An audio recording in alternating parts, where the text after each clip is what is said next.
Hey guys, and welcome, and in this video I'm going to be unboxing the boAt Airdopes twin wireless earbuds.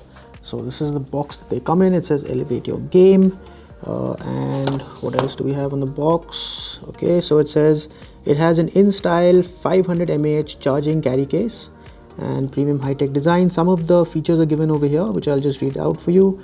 It says HD audio clarity, 8mm drivers, so each of these feature 8mm drivers.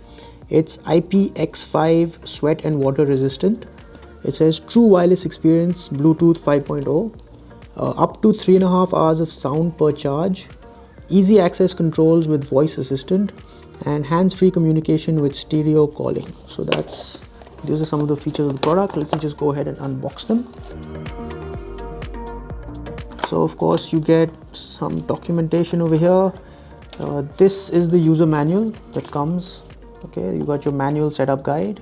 So it comes with a manual setup guide. I do recommend that you should probably read this. It'll be helpful. And I actually turn that around, but okay, you got some more documentation that comes in the box.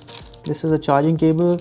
You have some extra ear tips that they've given, which is useful. So a charging table, you have your extra ear tips.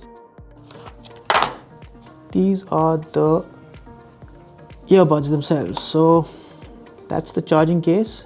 There's a little button over here which if you press it opens up, and so it opens up with this little button. You have to press it, and these are the earbuds themselves, which upon removal they're small. As soon as you take them out, they enter into pairing mode. Okay, we'll show you how to pair them and set them up in another video. And there you are, folks. That was the unboxing of the boAt Airdopes twin wireless earbuds. I hope you found this video useful. Thank you for watching. Goodbye.